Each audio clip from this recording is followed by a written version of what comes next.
about 30 minutes into our helicopter ride, we ended up, the entire tail rotor of the helicopter broke off. Yes, we sell cars and trucks and SUVs and motorcycles and bicycles, but we are in the people business. We have to take care of our people. We have to do a better job on taking care of our customers, and which I think we've done a good job. I mean, we've been in business for, 44 years and counting and growing, so that says something. It's like a lifestyle piece with motorcycles. Totally. Everything from the tire you're wearing, the helmets you're picking out, the bike you ride, and usually a lot of loyal to the brand. Die hard Ducati or die hard BMW or whatever it is. Hey, life is short.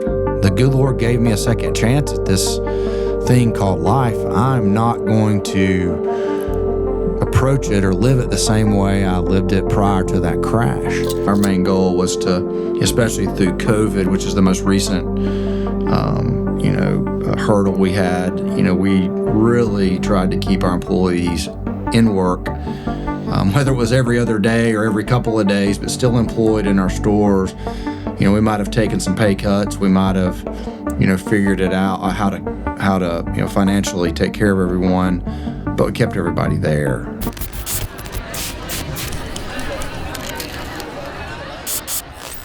Clay Watson, welcome to Spectre Speakeasy. Thank you. And Chattanooga native, Mountain View Auto Group, Yep. Outdoor enthusiast, and just tell me about Dallas, going to school there. At SMU. I graduated in '96 and got to see the golden days of the Dallas Cowboys while I was there, and saw Dallas grow, and in the meantime got a college degree and came back here and started working in the dealerships. Or at the time, the dealership. Just one dealership. Yeah. So until we had two at the time, but we've had some growth since then. Yeah, I'd say so. And those started in 1981, right? First one? Ford store was 1981. So diving right into it, I've got so many questions. I did a little bit of research and looked up. Of course, we had beers and talk, and I picked your brain about things. But, one of the articles I was reading to kind of get ideas of like questions I want to ask and just, find out the unique things about every business and challenges. This article kind of blew my mind because they broke it down between like basically since automobiles started to modern day and about every couple of decades. And it would kind of have a title explaining that decade, what was unique about it. And almost everyone had something negative about how automobiles were, like whether it was oil prices or wars or, American automobiles being crushed by Japanese or whatever it was. Like every one of them, like, man, this is a volatile industry. And even 81, like that was a tough year, right? Very tough. And you guys have grown, now have 10 dealerships total? So I'm so curious to hear about all that because you made housing market crash. You had pandemic, high interest rates. I mean, people think today's rate's high, or yesterday's rate was high, but back, in the early '80s, they were incredibly high. Car dealers are a funny bunch. I know for us, we're family oriented. We work with our family. We play with our family, and we've always, had a good work ethic, and we're taught that from a young age. And I think we've learned how to overcome adversity, whether it's globally or locally or whatever. We figured out how to survive, and I think we talked about this a couple of weeks ago over a couple of beers. I mean, our main goal was to, especially through COVID, which is the most recent, hurdle we had. We really tried to keep our employees in work, whether it was every other day or every couple of days, but still employed in our stores. We might have taken some pay cuts. We might have, figured it out how to financially take care of everyone, but we kept everybody there. And my point is we find a way to be successful, and success during those times might look different than success today. Yeah. And tough times is whether you can keep the lights on and your people fed and employed. That's success to us. And I think when you become good at that, when the good times are in front of you, then you can really take advantage of those good times and kind of make hay while the sun's shining. Yeah. Well, one of the articles I was reading, I mean, during the housing market crash, 08, '09, you guys were building, was that Nissan dealership at the time? And that hit. I mean, what was that like? It's very scary. I mean, it's funny. We always talk about it. We're either somebody's buying a house, we're building a dealership or something. There's a huge financial, commitment looming out there when something bad, goes wrong. We're actually getting ready to build a new Ford store, so I'm expecting something bad to happen, unfortunately. So everybody get ready for that, because history, sides with something going wrong when we start something big. So right. Can you talk about this new Ford store? Is it here locally or somewhere? Oh yeah, no, it's here locally. I mean, our Ford store, which is our flagship store, we've had it since 1981. It's been remodeled several times. Our last remodel was 2001. Okay. So 25 years later, it needs a major remodel. And so we're embarking on that endeavor. We're in the design phase right now. Now, what does that look like? I mean, it's going to be in the same lot, I imagine, right? Same property, right down the street here on East 20th. We're just trying to decide whether to keep it on two sides of the street or combine it and build a bigger one on one side of the street. We don't know what we're going to do yet, so we're trying to figure that out. But when in a couple of, it'll take some time, obviously, but it'll be state of the art. One of the newest, latest, greatest Ford builds in the country. Wow. So we're excited about it. Is that going to be mainly showroom? Are you going to do like the mechanic shop and everything as well, or? Depends on, if we decide to remodel, if we decide to, build a whole new ground up facility. Don't know that quite yet. Either way, it'll contain a nice showroom, but really elevate the customer experience, which, in all honesty, we haven't done a good job with in our current facility, and it shows. And we're in need of a much needed facelift, major one. Gotcha. Well, I'll be awesome down there. And yeah, you guys got me both sides of the street there because we do Chevy, Ford, and Ford on both sides. Nissan as well. Yeah. And then go up to Cleveland and down all the way to Dalton. Man. Yeah. Now, I was curious, any part of your strategy you ever thought about going elsewhere? Has it always just been local because of commuting or knowing the area? Or So we have gone elsewhere. Okay. We owned a Nissan store in Gadsden, or I should say outside of Gadsden, Alabama, roughly 3.5 hours away, and did okay in it. But we found that we like having family members in the stores just for accountability. And, in order to really grow outside of the region, you have to be willing to give up some of that. Mm. And we just feel that we're not quite ready for that yet. And not to mention, dealerships are getting harder and harder to acquire with public companies coming in, buying, the big conglomerates coming in, buying up stores. Other larger groups buying up stores. It's just they're harder to find, and we don't really feel like we can handle a store you have to hop on a plane for to go to manage that. So we're trying to keep it as local as we can. Gotcha. Yeah, that is interesting to think about. How many employees do you have right now, roughly? We're knocking on 600. Wow. Yeah, that is amazing. We're in the people business. We're whether it's a customer or an employee. We are. Yes, we sell cars and trucks and SUVs and motorcycles and bicycles, but we are in the people business. We have to take care of our people. We have to do a better job on taking care of our customers, and which I think we've done a good job. We've been in business for 44 years and counting and growing, so that says something. Yeah, absolutely. But yeah, we're definitely in the people business. Have you ever thought about like other brands you want to pick up and bring here to Chattanooga, or? Well, Chattanooga pretty much has, all the brands minus, some of the Highline cars, the exotics, which I don't think we have the market for. It can handle a Porsche store, but anything above that's kind of hard to do. So we pretty much have all that covered, and I think we're pretty well satisfied with our current slate of offerings right now. We just acquired the Honda store in Dalton, and we're 4 months into that, and that's been a great process, and we're really growing that market. And that's North Georgia is just a fantastic market, and they've been good to us, and we want to be as good or better to them.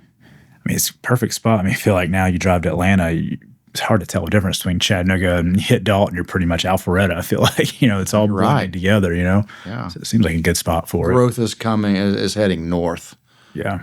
for sure. I just hope it doesn't, that it stops at some point. Right. Yeah. Now, out of all the brands, you've got Ford, Chevy, Lincoln, GMC, Dodge, Jeep. So no GMC. Okay. So like Ford, Lincoln, Chevy. We have 3 Nissan stores: Hyundai, Honda, Chrysler, Dodge, Jeep, Ram. I don't think I've left any out. We have a standalone used vehicle center. And then we all, like you mentioned in the introduction, we're in the motorsports business with Pandora's European Motorsports. So pretty much most European brands, on 2 wheels. And then we're just opened up Mountain Town bicycles. So we're excited about that as well. So you really kind of got it covered. But I got to ask it, out of all those in the car line, we'll get to motorcycle, is there like a favorite that's coming out that you're excited about from like a new model? Yeah. Like, oh man. And it could be anything. Even like for me, like that Ford GT has always been my favorite of all those. That's a unreal car. Heck of a vehicle. I mean, that's one of the nicest, fastest cars ever made. I don't know. We have a lot of really good product out right now. Our Ford F-150 is just continues to be our number one volume vehicle, and it's that way nationally too. And the new Ford Expedition's great. The Chevy Suburban and Tahoe, like we can't keep Tahoes in stock. Yeah, it's great product. We're learning more about the Honda product, which is a phenomenal quality wise, economically wise, great product as well. But we're excited to see kind of what comes down the pike with them as well. But we have our brands for a reason. I mean, we went after those specific brands, and luckily we've been successful with them. Yeah. Hope that continues. Yeah, I mean, it seems like it will. What about the motorcycle side? Is there one that stands out? I mean, you kind of got the who's who, like what, Ducati, BMW, Triumph, KTM, all the Austrian brands. Husqvarna. Yeah, Gas. BMW, of course. BMW. Yeah. I mean, BMW is probably the gorilla in the room, for lack of better phrases. But, I mean, it's hard, to walk in that shop and not to just be in awe of all that cool, all the colors, the orange and the KTM and the yellow and blues of the Husqvarna. I mean, Triumph getting into the motocross business is a pretty big deal, and that bike's a pretty cool bike. But KTM and Husqvarna are still just kind of the kings in that. If you ask me, of course, Honda does a good job too. We don't sell those, but it's a great product as well. But I mean, the BMW, I mean, like your bike that you have, I mean, that's just that's like the F-150. Yeah. In the car business. I mean, it's reliable. It can do pretty much anything. You're going to drive it to dinner one night, and you're going to take it across Colorado and never hit pavement. Yeah. You can do that. You can do anything with that bike, and that's what makes that GS such a cool ride. I rode it here today. That's why I got my hat on all backwards. I ride it to work as many days as I can. Riding up down the mountain. Good for you. Yeah, great way to finish the day, burn some stress off. And I agree. I'm actually motorcyclist right now. I don't have one. That's my personal bike. I've had several over the years, and I used to leave work and drive out Chattanooga Valley and come up the backside of Lookout. Oh yeah. Get that extra ride home. Let the wind blow through what little hair I have. But yeah, it's a great way to decompress. I love it. Now, whenever you guys bought Pandora's, was there a learning curve, or is it the same thing as cars, pretty much? Well, there was a learning curve, product wise, because we started out off being customers of Pandora's, and my cousin and I were good customers. We were both BMW riders, and they approached us about, purchasing the store as a father-son operation at that point. They kind of hit some, a roadblock in their growth. And we felt, when they approached us, we felt we could come in and apply some of the automotive retail, techniques and processes and grow that business. And we did we did that. It wasn't easy. It wasn't as cookie cutter as you thought it'd be. I mean, the motorcycle, buyer is a lot different than the automotive buyer. In motorcycles, generally, disposable income. I mean, it's an afterthought. It's not a must-have like a vehicle to get to work every day in the rain, snow, or shine, whatever. It's a different decision. So some of it worked, some of it didn't. So yes, there was a learning curve on how to market, how to sell, in any kind of volume, how to, make any kind of money off of it. I mean, the margins on bikes are very, very, very slim. Yeah. But it's doable, and it's not anything we're going to retire on, but it's fun. We love it. We love our customers. And I'll say this about the motorcycle community: they're super loyal, and they love their shops. And if you take care of that customer, they are going to come back, and they are going to tell everybody they know about it, and the vice versa. If you don't take care of them, they're going to tell everybody they know about it as well. But it's a great business to be in, and as you're a customer of ours, so when you go into that shop, it's a cool place to hang out. Oh, yeah. I mean, it's just a cool vibe, and that's what it should be, and we have a great group of folks there that are enthusiasts. They all ride both pedal bikes and motorcycles, and it's just a cool world to be in for sure. It's interesting how there is a difference between, I haven't really thought about it now, but it's like a lifestyle piece with motorcycles. Totally. Everything from the tire you're wearing, the helmets you're picking out, the bike you ride, and usually a lot of loyal to the brand, diehard Ducati or diehard BMW or whatever it is. Totally. And a dealership, I'm sure there's always Ford versus Chevy, that's going to exist forever, but it's not quite the same as like motorcycles, kind of like runs in your veins a little bit. No, I agree with you. And I think you can compare the motorcycle business more towards the highline or exotic cars like Porsche, Ferrari, Lamborghini. Usually those folks that get into that line of cars, they like a Porsche guy. I'm a Porsche guy. Okay. Usually stays. They love the Porsches. They kind of bleed Porsche. Yeah. Same thing with like a KTM. They bleed that orange. Yeah. And we see the same kind of thing. Yeah. Don't bring that up with the other Clay you met earlier, business developer. He's a Yamaha rider. And oh, wow. He and I get into it every day, and it's pretty easy. I'm like, all right, whenever you get electric start, you come talk to me.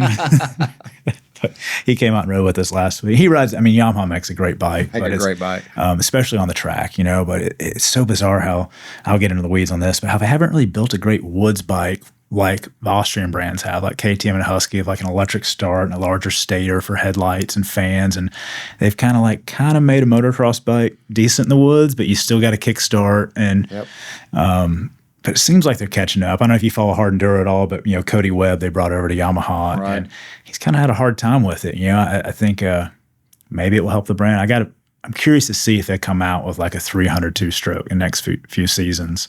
I would imagine they will. That's such a big niche, or segment of the motor.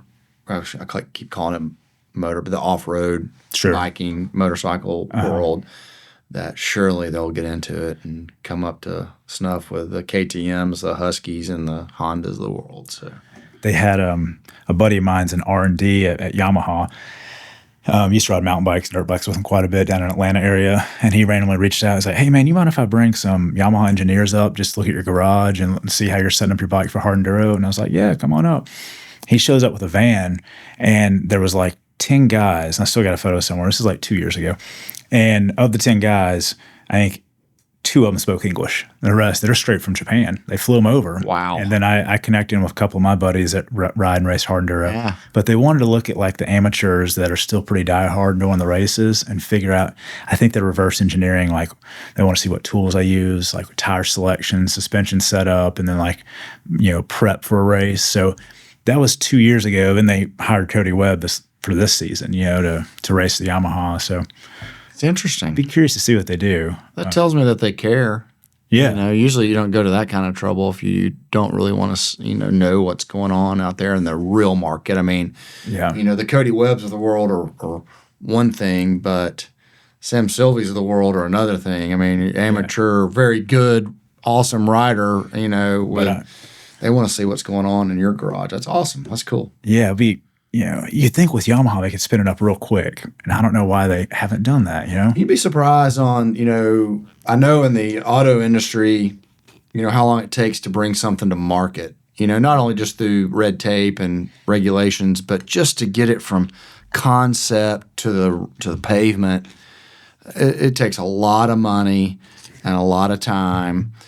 It's not as quick as you would think it would be. And I would imagine it's a lot smaller scale in the motor sports world, but I mean, I think it takes more time than you think. And Yamaha obviously is, dealing with a lot of other things too besides motorcycles. Right. Yeah. But they'll get on it. Yeah. I have confidence. So I'm curious, these 600 employees, I mean, when you're buying these companies, like what sort of management, or how did you all learn that? I mean, it's a lot of people to manage. I mean, you having like weekly meetings, monthly meetings, all the above, daily meetings. I mean, well, that's, you changed over time. And before technology really existed, you had to meet in person and you met daily, and then as technology, became more advanced, we were able to meet, once a week or over the phone through conference calls or, just a lot. You still met quite a bit, but it was different and a little less frequent. Today, we're touching all of our stores. Somebody's touching the store every day, and all of them are managed by, upper management. But, we have platform managers that manage 3 to 4 stores a piece. okay. And they get by there once or twice a week to check in. But you're also checking in via Zoom, phone calls, texts, FaceTime, whatever. You can do a lot of things, just sitting at your desk in one place.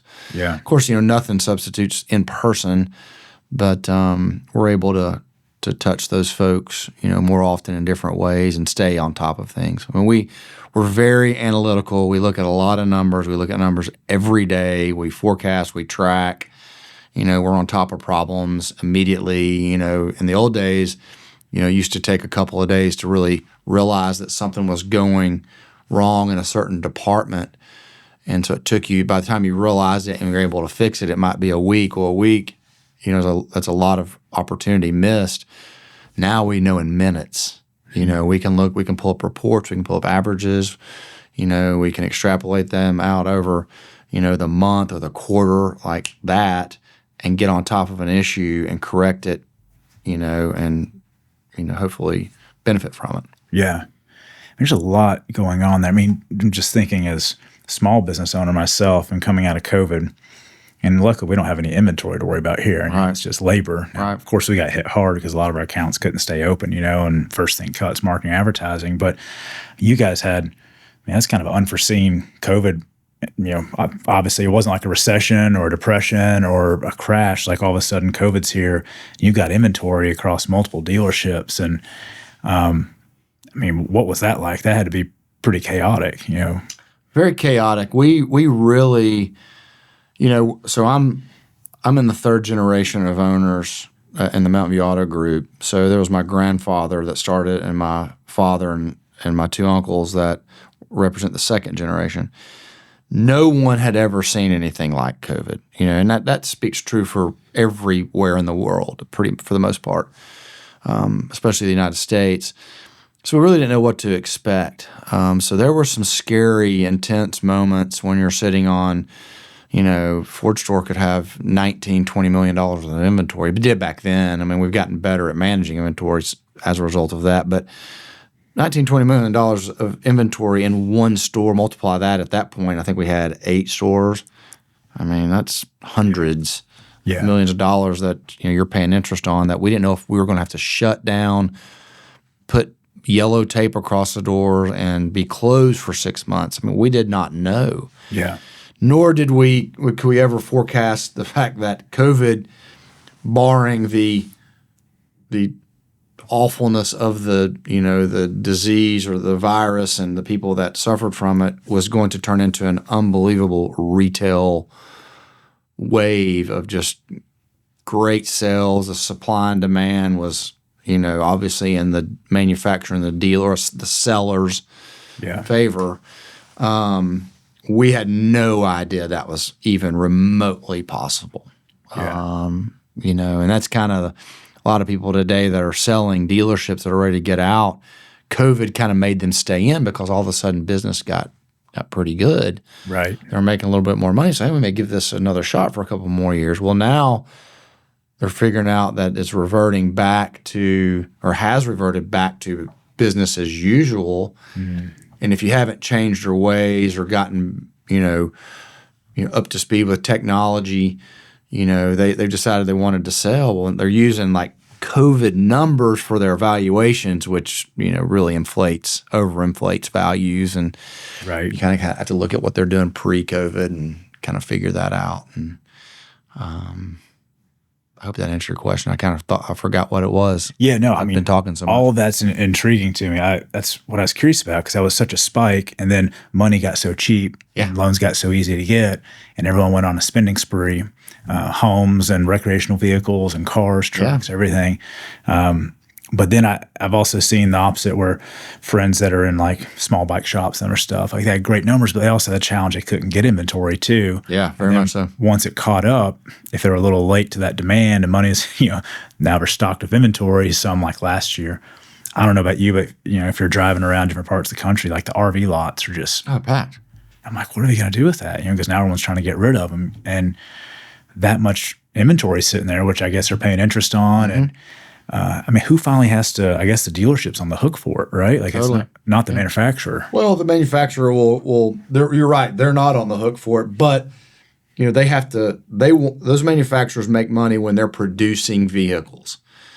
So if their dealers have, a glut of inventory on their lots that aren't moving, the manufacturers help through incentives to get rid of that older inventory to help sell it and retail out of it, so the dealers will order more new product that the manufacturers can build and sell it on their lot. So yeah, they're not responsible. The manufacturers aren't responsible for it, but they do help out. They step in and not 100%, but they do offer assistance in most cases. Gotcha. Whether through direct to the consumer or to the dealer, can happen both ways.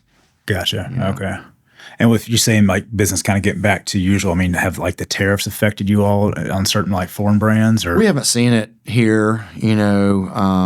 Again, our manufacturers have been able to keep the prices steady. We always see price increases.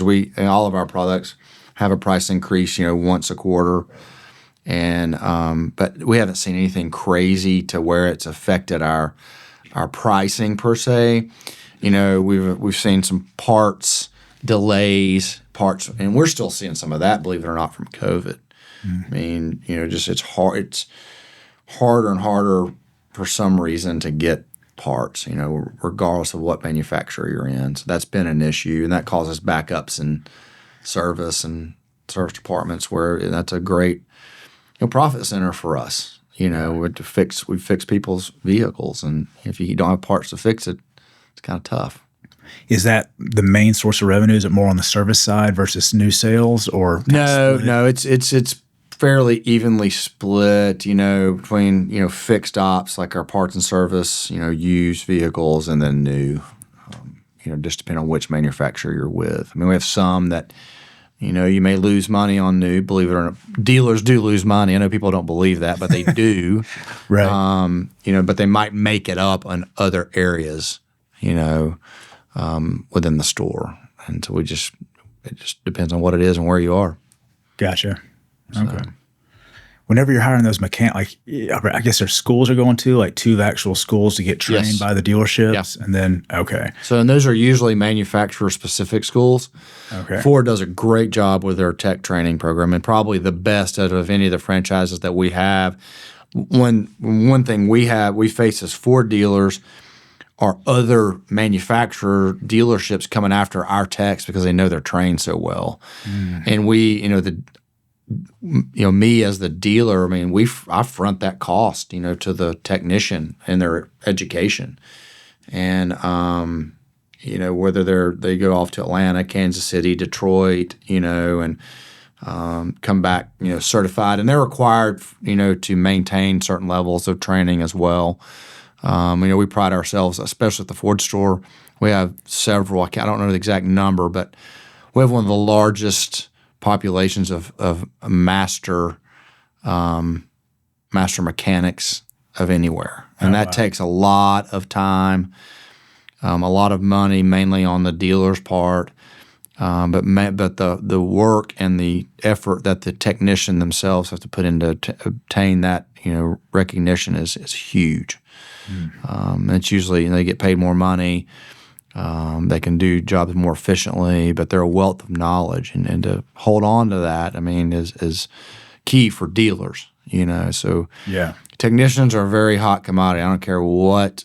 Whether in the motorcycle business, the bicycle business, or the car business, but especially the car business, that's very hard to obtain. And I give these young people, advice when asked, if the business world, the office world is something you don't see yourself in, go look at the mechanics. It's not the grease monkey job that it used to be. These are smart kids, brilliant kids that have learned technology. They've learned how to turn some wrenches.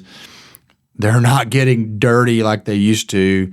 It's labor intensive. It's what you get paid to do for your labor, but it's a great job, and there are plenty of opportunities for people to get work and to get paid very well to do it. It seems like the demand's super high for all jobs, and the supply is kind of limited. Very limited. Yeah. So I'm sure it's great salaries. What's the average starting salary for someone who goes to one of those schools that gets that? I don't know the numbers off the top of my head, but I can tell you that we have techs making well north of 100. Wow. But they've worked hard for it. And that requires also like a tool investment. In your garage, I'm assuming you have, over the years and time you've built up your tool collection. Some of these techs have tens of thousands of dollars worth of tools. Oh, yeah. And nowadays you have to have all kinds of readers and scanners and laptops but it's just a tremendous opportunity for a young person out there. And it doesn't matter, male or female. They are sought after. We as dealers want hard workers and somebody that, wants to, continue to learn and, doesn't mind to work and sweat a little bit. But I can literally speak for every dealer in the country. We all need technicians. Yeah. Everybody. Doesn't matter what franchise you're in. I don't know one dealer that has as many as they need. Got less marketing advertising degrees out there and more technicians. Probably a better place. Yeah, for sure. It is. And there's a reason why you're seeing, politicians kind of push the community colleges. Yeah. And just learning some of that STEM, skills to help get these kids through life. And it's a great opportunity for somebody. Yeah. Some of the quickest growing businesses we're seeing across our clients are this, what everyone refers to as blue collar, plumbers, electricians, mechanical, that sort of, they're crushing it. And actually welders. Yeah. Good night. Just kill. People, gutter installation, roofers. Yes. And private equity is catching on to it because they're bringing their systems and operations and they're starting to buy them up and consolidate them. And like AFS, they're $1 billion company now, Groundworks company. Crazy. Yeah. Owns AFS. So it's definitely not going anywhere. And all of those industries and that labor side is undersupplied. And if there's a technical aspect to it, especially if you go to school and be certified, they're all making great money. Yeah, no doubt. If I was a criminal, I would be following those Snap-on trucks around town. Because I tell you what, those things have some money. That happens. But every time you notice, I'm sure you have, they hop off the truck, they got the alarm system, they lock it. Like they cannot leave that thing unlocked for a second. No. I would hate to mess with a Snap-on guy. You're going to either get a huge wrench upside the head or a Glock in your temple, So for those that listening don't know, Snap-on is some of the most, I guess they are the most expensive tools. Yeah, I'd say so. They are extremely expensive. Like little random ratchets will be like $150 for a little ratchet. Yeah. What? So with 3 generations, your family, I was blown away when we were talking at Parkway Poorhouse about like how well you all work together and to grow this. I mean, it seems like I'm sure it's not perfectly smooth, but you all have built a great family business. I mean, were there ever times where you wish it was just you, or you've always been like, with this many stores, maybe it's easier having multiple family members be part of it? No, I mean, I never have wished it was just me. I couldn't do what I do without them, and they'd say the same thing. We've been taught ever since we've been young to, really from our grandfather, is to work hard and play hard. Well, we also took that to another level. We work together and we play together. So we're all friends as well as family. We all share a lot of the same interests outside of the dealerships, which makes it great. It's not all hunky dory. We do have our moments, but we learn to. It's kind of a forgotten art in the United States. We can agree to disagree and then move on. Yeah. We can debate it and walk away, family and friends, and we do that. But I think that helps us to make better decisions in the long run. And it may not be something we necessarily we're 100% in agreement on, but we've managed this far. I don't see that changing anytime soon. Like I said, we work hard together and we play hard together, and that makes our wives are friends and kids are friends, and it's great. That's really cool to see. It's not something you see all the time. No, it's not. It's not. And I mean, I have dealer peers and friends across the country that have failed miserably at that, and it's sad to see. But I think it just stems back to us being given an opportunity. I mean, a lot of people look at what we have and like, oh well, you were given everything. You just walked into it, and the people that really know me and they know where I came from know that that's far from the truth. I think we were given an opportunity.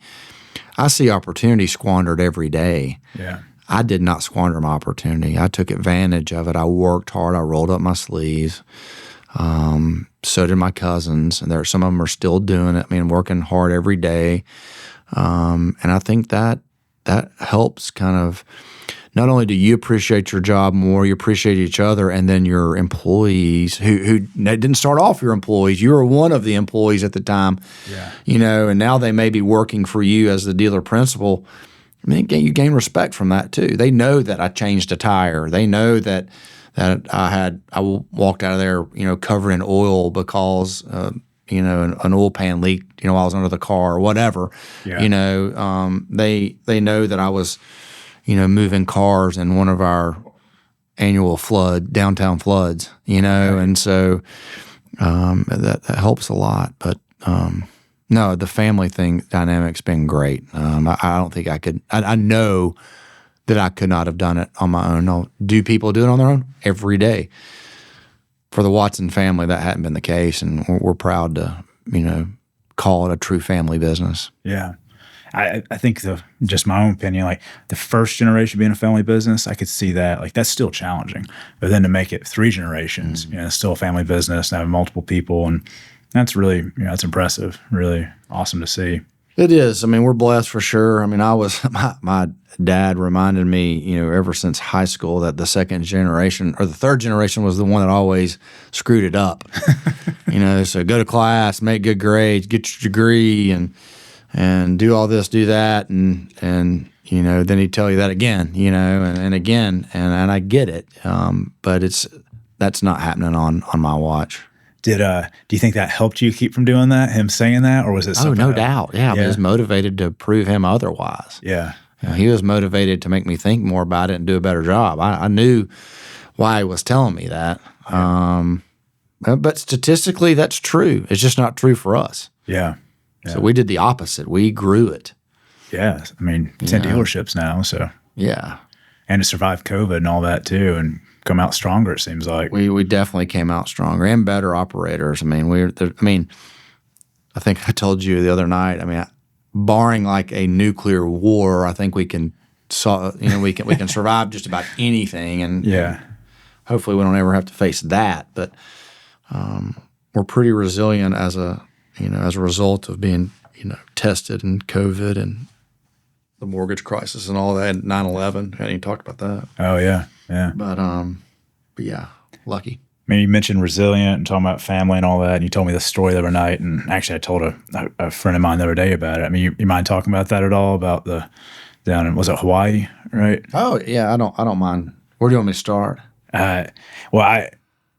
You showed How me, do you want me to tell the story? you showed me the photos, or maybe Matt had it on his phone, or you had it on the phone, of that fuselage that's just completely crushed on lava rock, and you guys survived that. Yeah, so what Sam is referring to is June 8th, 2022, I took my twin daughters who had just graduated high school on a graduation trip to Hawaii. And we were on the Big Island. It was our second day there, and I had gotten us a sunset helicopter ride around the southern tip of the island, which is the most remote part of the Big Island, and also where the volcanoes are. We were going to see the volcano at dusk, which is, really is brilliant with the lava coming out of it. It's really pretty and all that stuff. And so we hopped on the helicopter, and we were there. We were on the helicopter with the pilot and then a brother and sister from Virginia.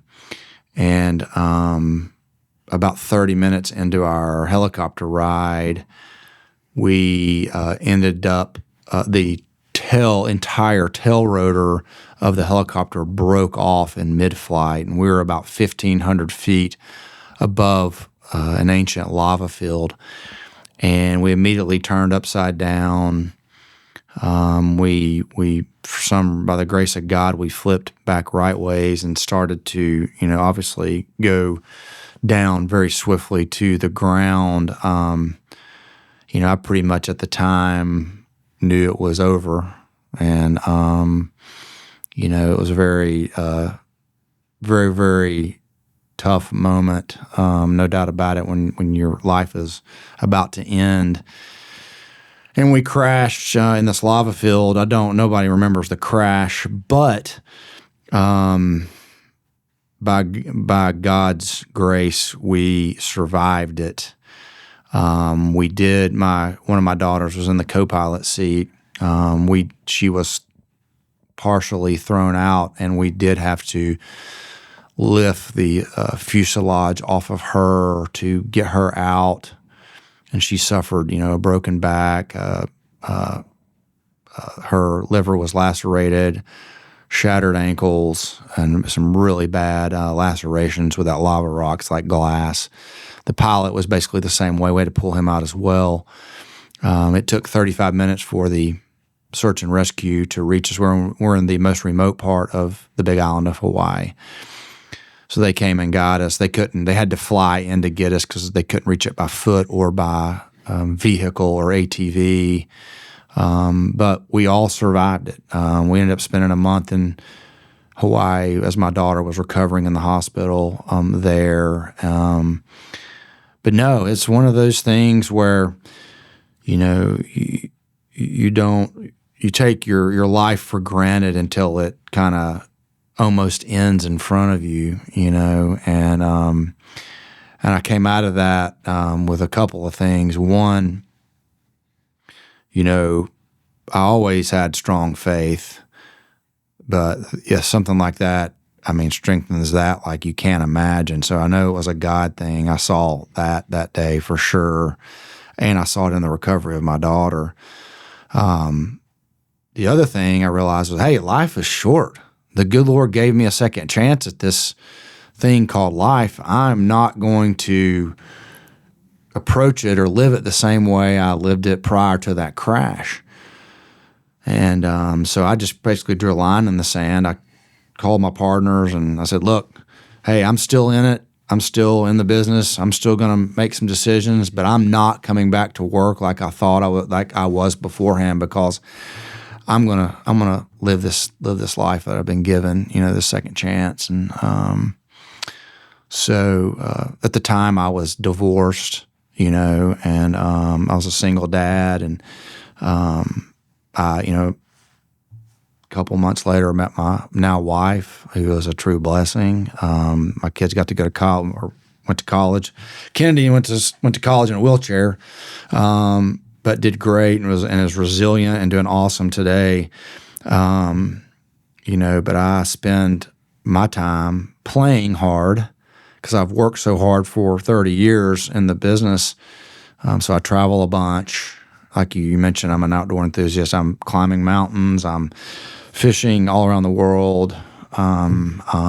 Just doing what I can outside and taking in any moment I can to have fun and enjoy what the good Lord's put in front of me. And so I do that, whether it's a good meal, a fine bottle of wine, a great conversation, a summit attempt in the Grand Tetons, or, catching GTs in the Seychelles and the Indian Ocean. I'm doing it, and I'm not going to let go of that. I'm going to keep doing it. Yeah, that's awesome. Yeah.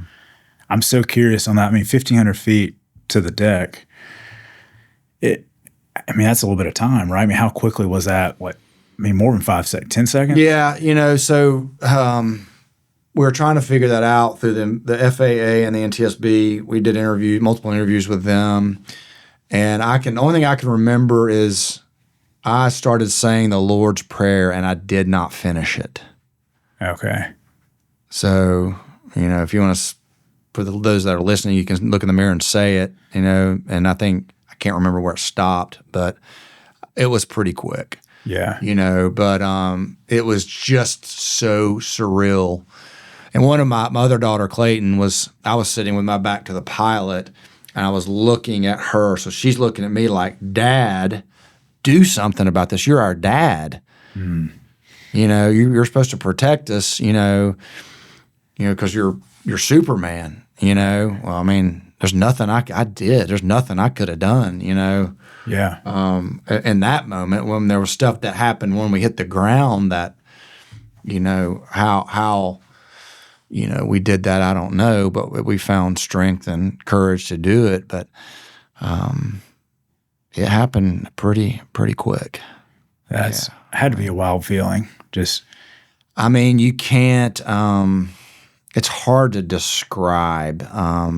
Not just because of the emotions behind it, just because it's just a hard. It's if you're on an airplane and you lose a little bit of, altitude, and you do it quick, it kind of takes your stomach, and puts it in your throat, and you're kind of like, oh, you're going, sure. Oh, and you hear the people kind of making the noise. Well, imagine that times a million. Because that's pretty much what it was. You just dropped. All of a sudden, and it wasn't like the pilot was doing anything crazy. I remember like it was yesterday. We were looking at ancient lava tubes that were formed thousands and thousands of years ago. Everybody was pretty much looking down, and all of a sudden you turn upside down in a helicopter. Wow. Yeah. So it was fault. It was a maintenance issue. That's the entire tail boom broke off. Kennedy, who was in the co-pilot seat, remembers it, seeing it fly by her. Wow. And at that point, you don't have, a moment to ask yourself why. Right. It's kind of like you're just preparing yourself for what's about to come, which at the time we thought was death. Yeah. But it wasn't. And it was a new chance at life. And it was, probably the single worst thing that's ever happened to me, and at the same time probably the best thing that's ever happened to me, if that makes any sense at all. Sure. But it's given me a much different outlook and perspective on life, I think different from most people. Yeah.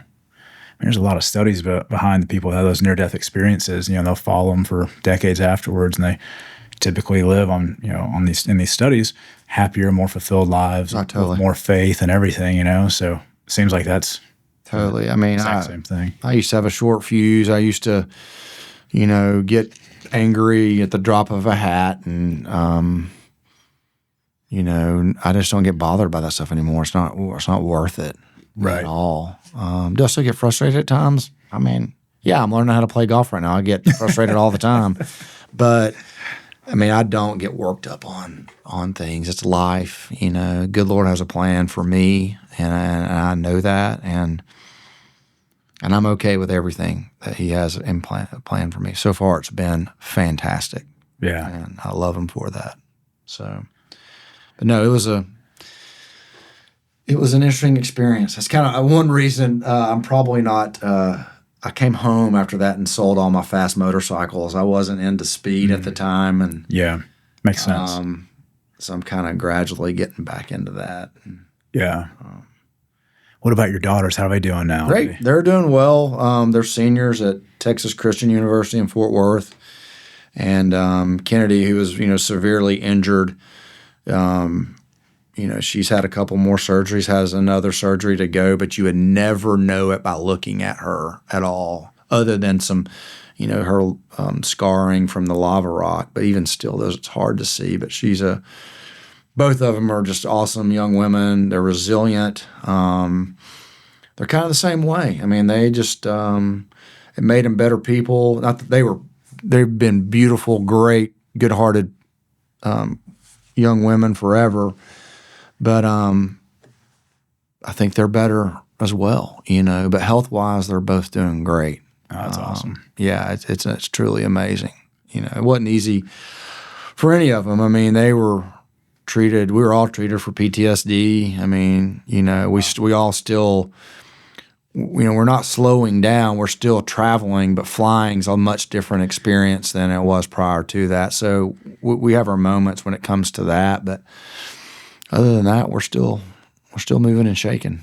I mean, I just thought of this, but they had to put you in a helicopter right after the helicopter crash, right, to get you out of there. Yeah. So I had Clayton and I were on another helicopter.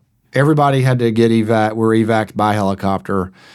Kennedy was so bad that we didn't know if she was going to live or not, to be honest with you.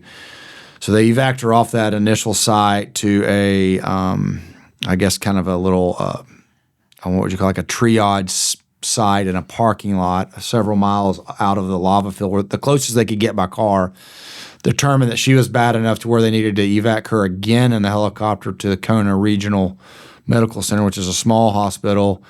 Got there, assessed her there, talked to a spine doctor in Honolulu. He wanted her that night, so she got on another helicopter and did an hour and 45 minutes during the middle of the night from the Big Island to Honolulu, and they couldn't put her to sleep. Couldn't put her to sleep. No. So, but they got her to, obviously they made it there.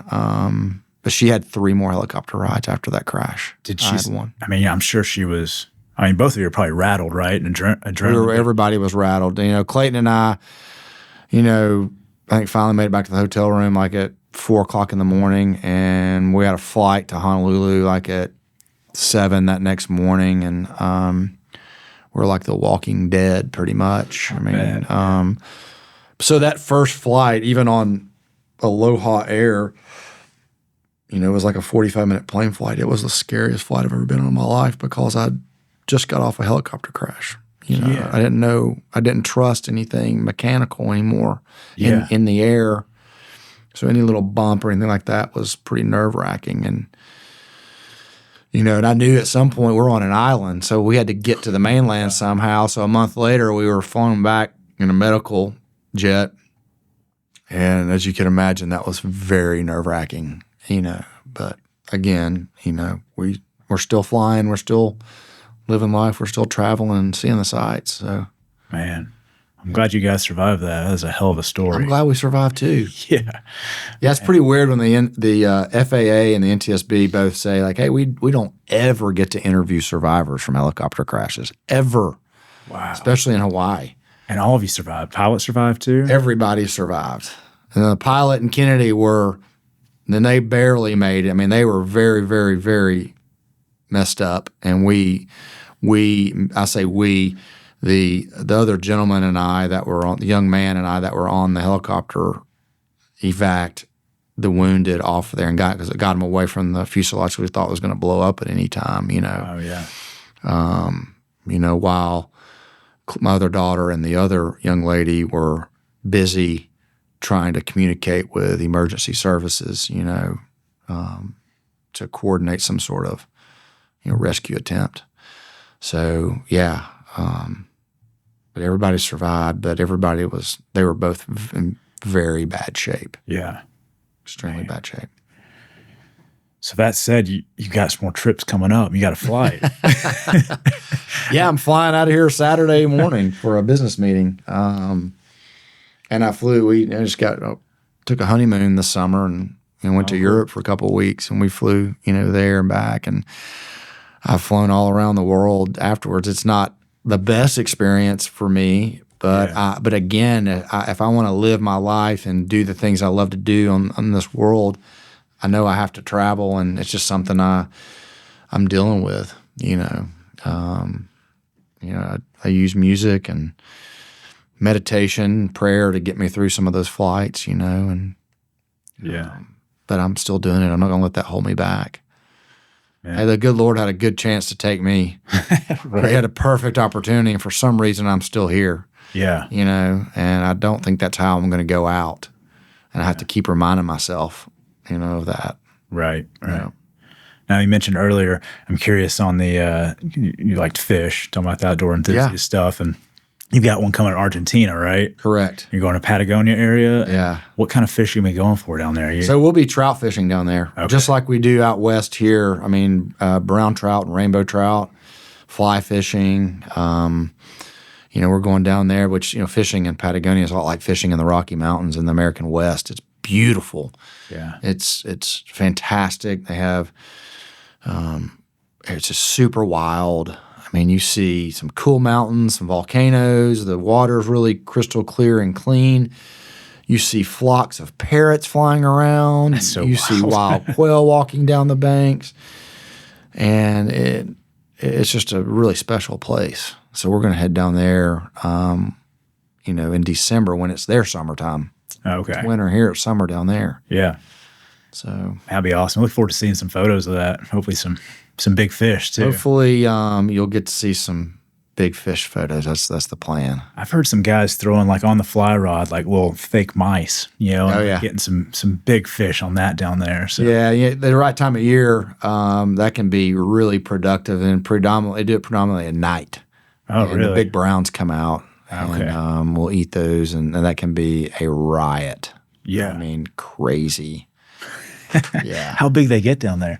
I mean, you can get, they have some, if you go down to southern Argentina, with the sea run browns, those things get into the 30 and 40 pound range, but the trout, we're going to be in northern Patagonia, we're in the mountains, and, you're going to catch a lot of 2-3 pounders on average, but you're going to have a shot at an 8, 9, possibly 10 pound fish on a fly rod, which is fantastic. I mean, that's a trophy, once in a lifetime catch. And but look, we're going down to enjoy the locals, the local cuisine, and the area we're in, and catching a fish will be a byproduct, of that. Sure.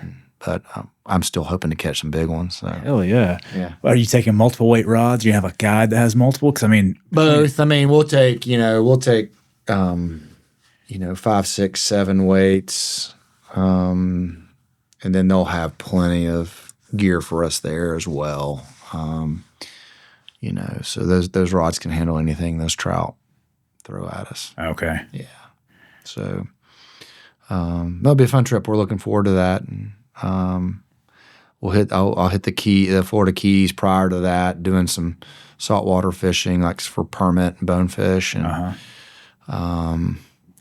that's kind of an annual pilgrimage. And what time of year do you, like in November, or when do you? I go down there in October, and I go back in March. So tarpon fishing in March, and then in the fall, it's more like permit and bonefish. Are you hitting like Alamorada for tarpon? I'll be in Alamorada. Yeah. That's where I kind of base out of. I hear that's like the best place for them pushing through there. It is. You get shots on the ocean side, and you get shots on the Gulf side, and there's just a myriad of opportunities down there. And in my opinion, the best place on the planet to do that kind of fishing. And I grew up fishing down there, and have done it. I've done it for 35 years, and I love it. I've never gotten a tarpon or a permit. Plenty of bonefish on the fly rod. Yep. But I was down there. I missed it this year. I was down there for my birthdays in April. They were still stacked out there, on their skiffs up on the ladder, looking. Yeah. But I've still never got a tarpon. I've taken a couple of shots at them in Belize, but never had anything hook. It's like nothing you've ever caught before. I can tell you that. I'm looking forward to it one day. It costs it takes a lot of time, some funds. It's actually taken some marriages down. It didn't take mine down, but I mean my first one down. But it's addictive, and it's for the adrenaline junkie for sure. But it's awesome. Yeah, that's cool. Oh, that's cool. Well, I look forward to seeing some photos from Patagonia. Definitely. Yeah, definitely. Anything I missed? Anything else you want to say? Not that I can think of. I mean, I appreciate all the business. I'm always so curious to hear, just especially business like you guys have. Sizable 10 dealerships, 40+ years, 44 years. Get to hear some ins and outs, and so I appreciate you sharing all that with me. Thank you for letting me share it. It's hopefully the people that are listening, will pick something up from it. Yeah, and keep listening. Yeah, so, absolutely. Thank you. Yeah, thanks for coming in and chatting with me. Yeah, anytime.